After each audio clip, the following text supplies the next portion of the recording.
Hi everyone, welcome to Drive and Fail 17. John's opening the show today. He's catching the vehicles on the left, but someone's taken offence and undertaken. This nearly causes quite a big problem. It's just impatience at its finest.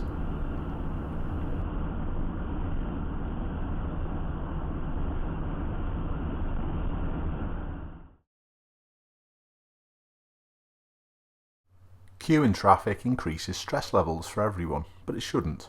You can't do much about it, to be honest. But there's always going to be some impatient people who decide they don't want to wait. Have a look at the van approaching from behind, on the hard shoulder.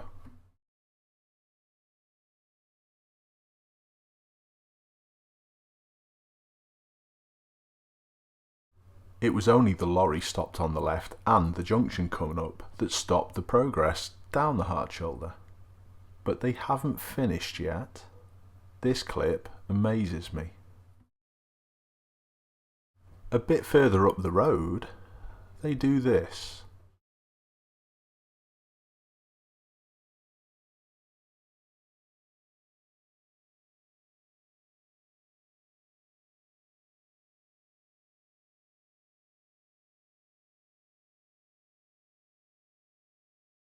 Some more impatience and some more undertaking on this clip, which nearly leads to someone getting knocked over.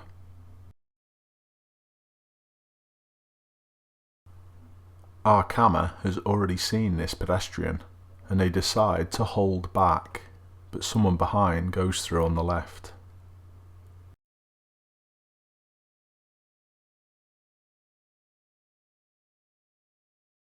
More impatience, this time fixed quite nicely again by my camera.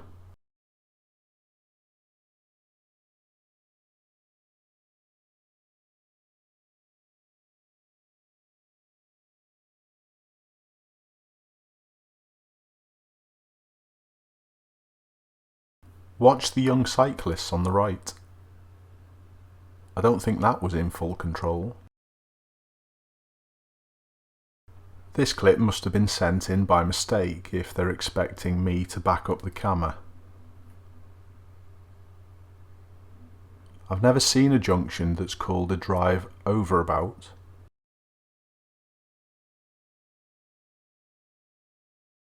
This clip again proves my message of taking more care when you're emerging if you can't see.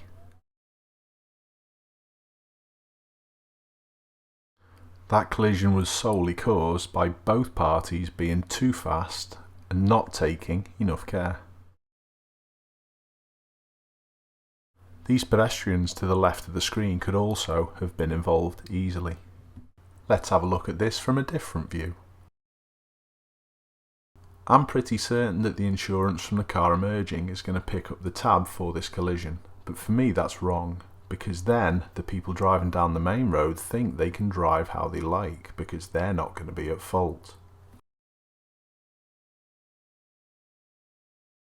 I must admit that the Tesla footage at night does look pretty good, but it's the vehicle that's approaching from behind in the bottom right hand screen that we're watching. I've slowed the footage down so we can see the route that they take and its dangers.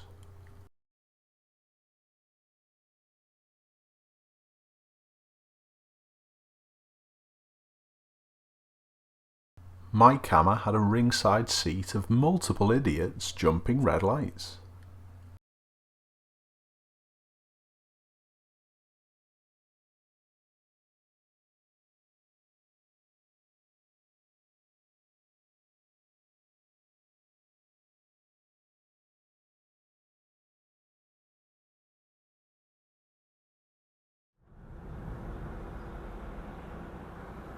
Here's another, and this one's actually quite strange because there's nothing that should actually trigger this white see it to actually go when they do.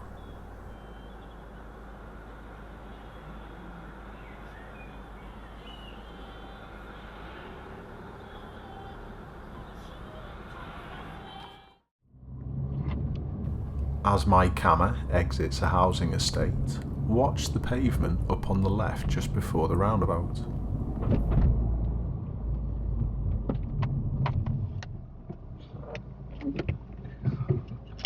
Oh. You okay? You alright?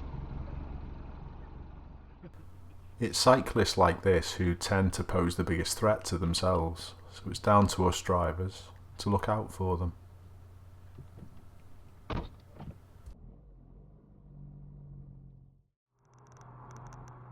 There's some more impatience with this clip, and it leads to another undertake.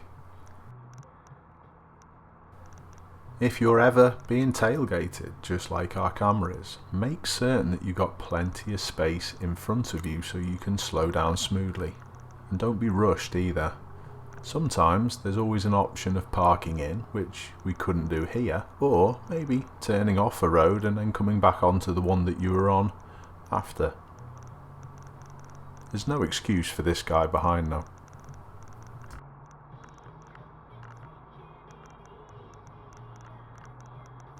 This area to the left that he's about to drive on is there to protect cyclists in the cycle area.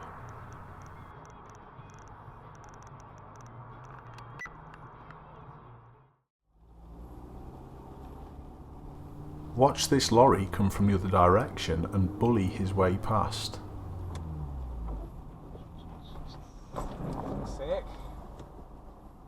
If you're in this scenario, try not to steer away though. Just try and slow down and stop, because our camera ruined his tyre against the curb. How's this for poor observations?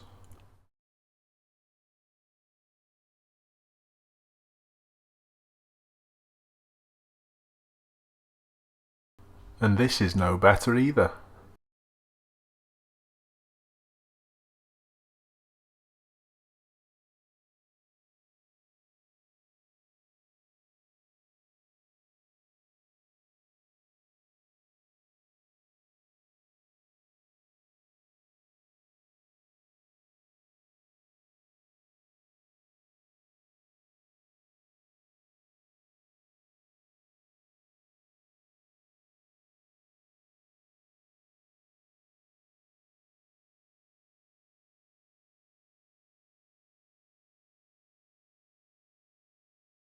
When you're approaching a closed T-junction, always be ready for anyone to cut the corner.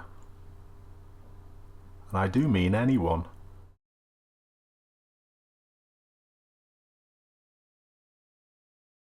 We've seen this road before on another drive and fail compilation, and it was sent in by this exact same viewer, and the last clip featured a poor overtake. And this is another example, but there's an added little twist to it at the end. My viewer is rightly so showing some good patience. But when the road does straighten up and he can see far enough up the road, he gives the cyclist plenty of room and goes past. Perfect. And this is also a good decision to wait, because even though the dash cam makes it look as though it's a long distance ahead, you saw by that car coming the other way that you actually can't see as far as the dash cam makes it look.